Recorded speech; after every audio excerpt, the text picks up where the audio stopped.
Hi everyone, welcome back to my channel. তো আজকে বানাবো গাজরের হালুয়া। তো চলো দেখে নিই কী লাগছে। এখানে গাজরটাকে আমি পিল করে গ্রেট করে নেব। আর এখানে আমি কাজু বাদাম কেটে নিয়েছি, আর আছে চিনি। তো প্রথমে আগে গাজরটাকে গ্রেট করে নিই।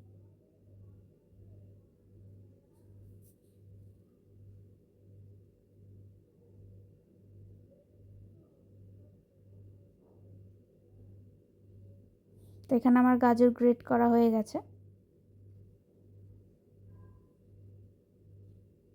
এরপর আমি একটা বাটিতে দুধটাকে জাল দিয়ে নেব।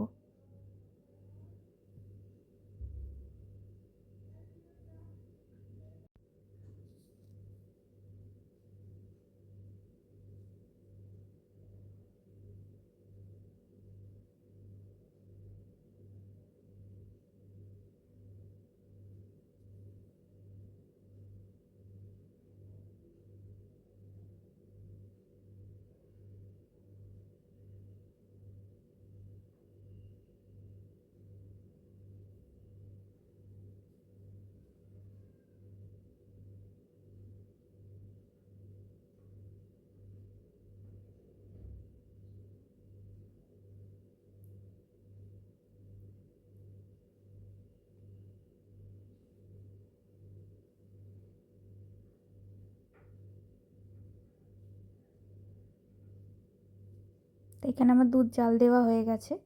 এরপর আমি কড়াইতে পরিমাণ মতো ঘি আর অল্প তেল দিয়ে গাজরটাকে ভেজে নেবো আগে।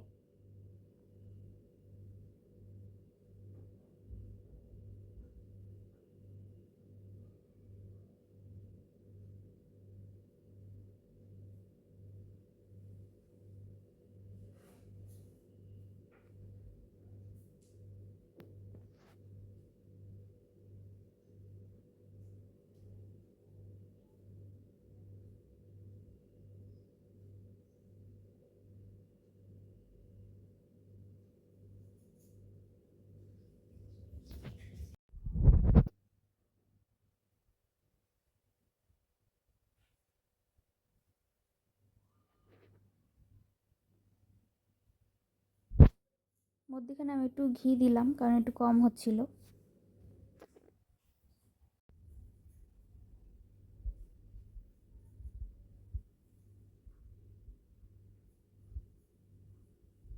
গাজরটা একটু যখন কালার চেঞ্জ হয়ে যাবে স্লাইট, তখন আমরা বুঝবো যে গাজরটা মোটামুটি ভাজা হয়ে গেছে।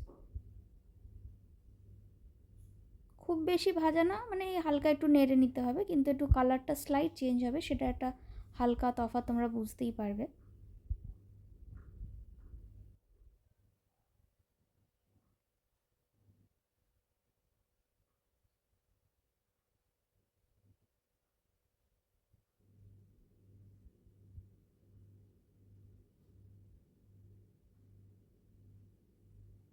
একটু ঢাকা দিয়ে দিয়েও ভাজতে হবে। একটু ঢাকা দিয়ে দিলে মানে তাড়াতাড়ি জিনিসটা হয়ে যাবে।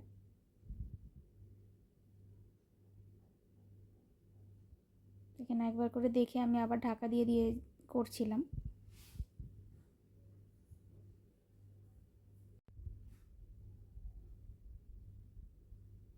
তো এখানে আমার ভাজাটা হয়ে গেছে, কালারটাও হালকা একটু চেঞ্জ হয়ে গেছে। এবার আমি দিয়ে দেবো হচ্ছে মানে অল্প অল্প করে দুধটা দেবো, যতটা প্রয়োজন হবে। একেবারে যদি বুঝতে না পারা যায়, অল্প অল্প করে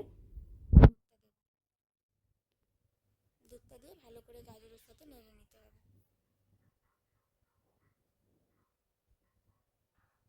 ওই চাপা দিয়ে দিয়েই আমরা বারবার করে নেড়ে দেবো, চাপা খুলে খুলে। আর যতটা পরিমাণ দুধ লাগছে আমি একেবারে দিইনি, অল্প অল্প করে দিচ্ছিলাম।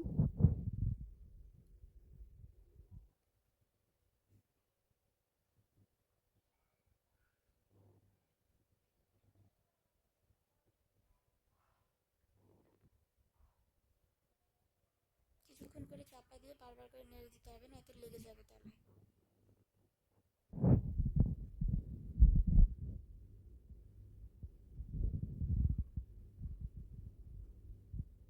এবার আমি দিয়ে দিলাম হচ্ছে পরিমাণ মতো চিনি।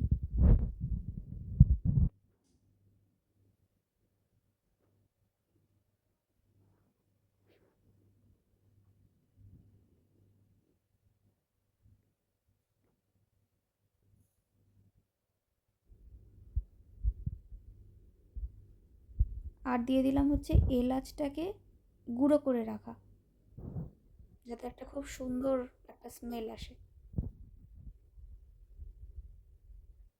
জাস্ট এই এলাচ গুঁড়োটাকে দিয়ে ভালো করে মিক্স করে নিতে হবে। যখন পুরো দুধটা একদম গাঢ় হয়ে যাবে, মানে দুধের পরিমাণ, মানে দুধটা থাকবেই না, তখন আমরা বুঝবো যে গাজরের হালুয়াটা রেডি হয়ে গেছে। তো বারবার আমরা ওই ঢাকা খুলে খুলে দেখছিলাম, একটু একটু করে নেড়ে দিচ্ছিলাম। তো এইভাবেই প্রসেসটা কন্টিনিউ হবে। দেখো আস্তে আস্তে দুধটা কতটা গাঢ় হয়ে গেছে।